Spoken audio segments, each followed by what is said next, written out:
Every once in a while, a book just appears. It seems to come out of nowhere, and suddenly, it feels like everyone is talking about it.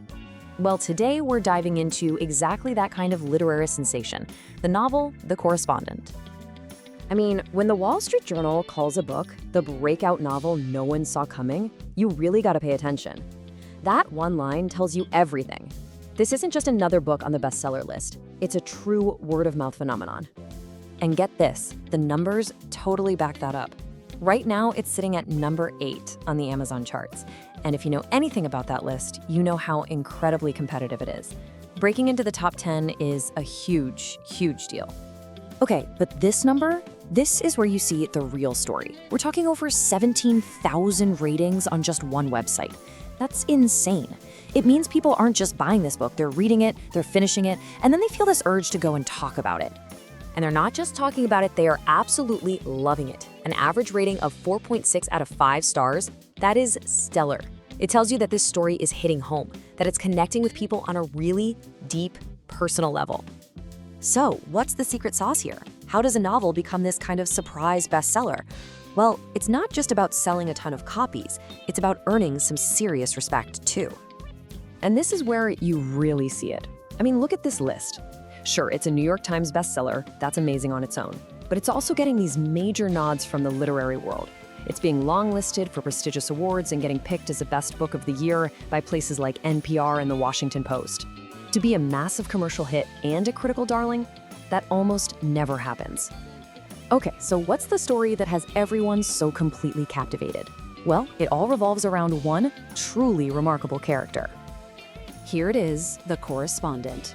And at the very heart of this story is Sybil Van Antwerp, a woman whose entire life is about to get a second look, all because of the simple but powerful act of writing letters. Sybil isn't your typical action hero. She's lived a big, full life. She's a lawyer, a mother, a grandmother. But the thing that really defines her is this lifelong habit. She writes letters. It's how she processes the world, how she connects the dots of her own life. And just look at who she writes to. It's everybody, her family, sure, but also university presidents and even famous authors like Joan Didion. It just paints this amazing picture of a mind that's always curious, always engaged. But then, you see that last line. A letter she writes, but never, ever sends. That's the one that makes you lean in a little closer, right? So Sybil has this very orderly, structured world, defined by her daily letter writing. But as you can probably guess, that carefully built world is about to get shaken to its absolute core. She has her routines. She's got all her memories filed away nice and neat. In her mind, the past is settled. She knows her story. And then comes this question, the one the entire story hinges on. What if the past wrote back? What a fantastic hook. What do you do when a story you've told yourself for decades is suddenly challenged by a voice you thought was gone forever?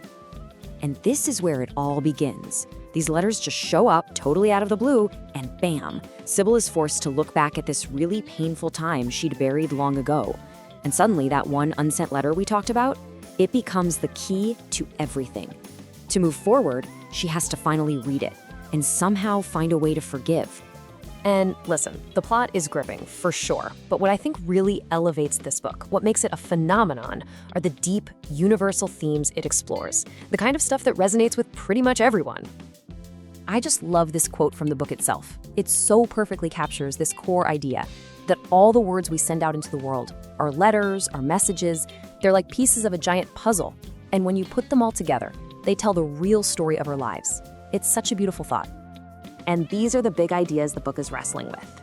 In our crazy, fast-paced world, it's a story about the simple beauty of slowing down.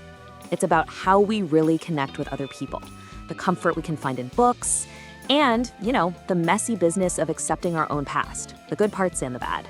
But really, at its heart, it's about that incredibly hard but totally necessary journey to forgiveness. So in the end, you're left with this incredibly powerful, intimate portrait of a life, all told through the written word. And that's the real magic here. The author takes what seems like a very small thing, just the act of writing a letter, and uses it to build a character who is so complex, so real, so deeply human that she just stays with you long after you've turned the final page. And hey, you don't have to take my word for it. The brilliant author Ann Patchett called it simply a cause for celebration. And that's exactly what it is. A celebration of literature, of connection, and of a life fully lived, flaws and all. And it leaves you with this kind of lingering question for our own lives. I mean, think about it. If someone gathered up all your texts, your emails, your DMs, what story would they tell about you? And that's our look into The Correspondent, a beautiful story that reminds us how the simple act of writing can hold a lifetime of meaning. The link to his book is in the video description.